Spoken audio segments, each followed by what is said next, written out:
अभी हम पढ़ेंगे हार्ट रेट।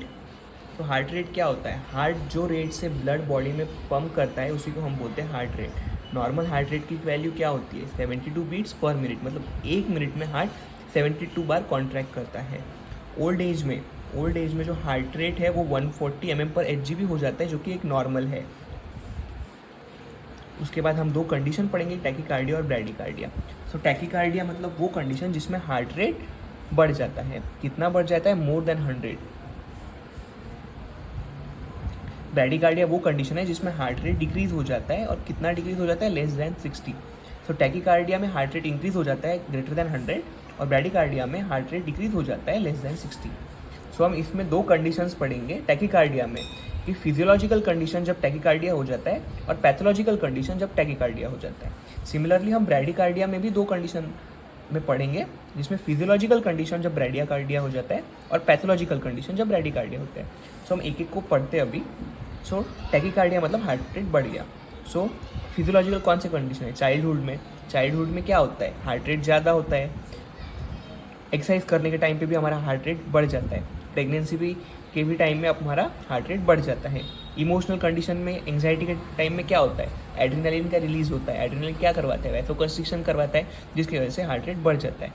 प्रेगनेंसी में क्या होता है कि बॉडी की जो फीमेल की जो बॉडी की जो डिमांड होती है ब्लड की, वो बहुत ज़्यादा हो जाती है, क्योंकि उनको फीटस को भी न्यूट्रिशन प्रोवाइड करना होता है।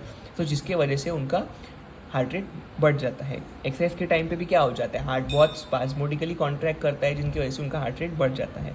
चाइल्डहुड में भी क्या होता है? बीएमआर, बेसल मेटाबॉलिक रेट बहुत ज़्यादा होता है, जिसके वजह से हार्ट कंटिन्यूसली कॉन्ट्रैक्ट करते रहता है और हार्ट रेट उनमें बढ़ा रहता है।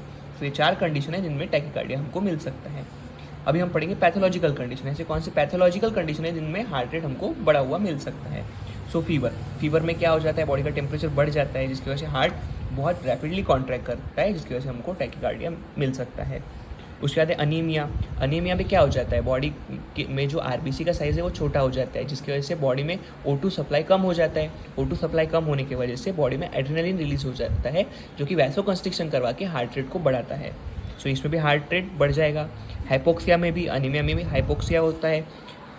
हाइपरथायरॉयडिज्म में क्या होता है? बीएमआर बढ़ जाता है, बॉडी का बेसल मेटाबॉलिक रेट बढ़ जाता है, जिसकी वजह से बॉडी की जो एक्टिविटीज़ है वो बहुत रैपिड होने लगती है और हार्ट रेट बढ़ जाता है।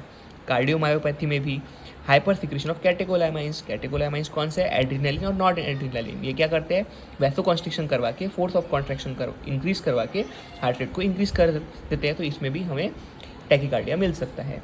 और डिसीज ऑफ हार्ट वेल्स, ये सारे कंडीशन है जिनमें हमको हार्ट रेट बढ़ा हुआ मिल सकता है। उसके बाद है ब्रैडीकार्डिया मतलब डिक्रीज ऑफ हार्ट रेट, कितना? 60 से कम हो गया।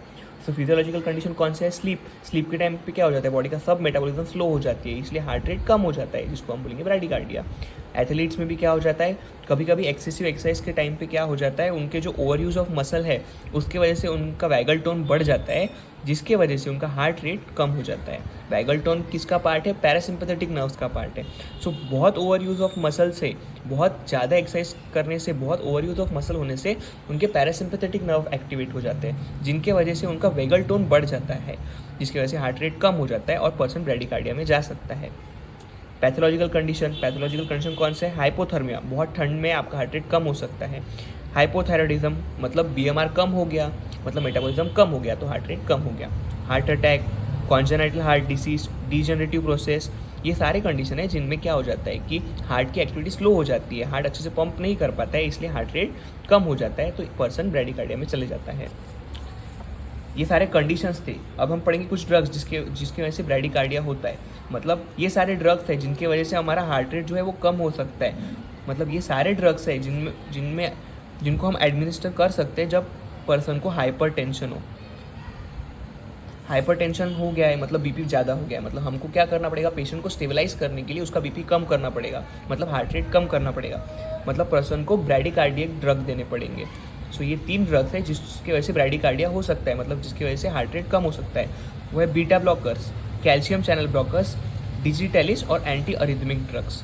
सो बीटा ब्लॉकर्स कहाँ प्रेजेंट होते हैं? हार्ट और लंग्स पे। ये क्या करते हैं कि हार्ट रेट को बढ़ाते हैं। तो हम इन जो रिसेप्टर्स है, जो बीटा रिसेप्टर, इनको ब्लॉक कर देते हैं, ताकि हार्ट के जो रिसेप्टर जो उसको कॉन्ट्रैक्ट करवाते हैं वही बंद हो जाए, तो पर्सन का जो बीपी है वो ऑटोमेटिकली कम हो जाएगा और पर्सन ब्रैडीकार्डिया में चला जाएगा। कैल्शियम चैनल ब्लॉकर्स होते हैं। कैल्शियम क्या कराता है, हार्ट की एक्टिविटी को बढ़ाता है। तो अगर हम कैल्शियम के जो चैनल्स है उनको ब्लॉक कर दे तो हार्ट कॉन्ट्रैक्ट ही नहीं करेगा, मतलब बीपी कम हो जाएगा, तो पर्सन ब्रैडिकार्डिया में चला जाएगा। सिमिलर ही एक्शन होता है डिजिटलिस का और एंटी अरिथमिक ड्रग्स का। ये सारे ड्रग्स हार्ट के कॉन्ट्रैक्टरी एक्टिविटी को कम करते हैं और उनका हार्ट रेट कम करवाते हैं और पर्सन को ब्रैडिकार्डिया में लेके जाते हैं। सो ये था टैकीकार्डिया और ब्रैडिकार्डिया। अब हम सबसे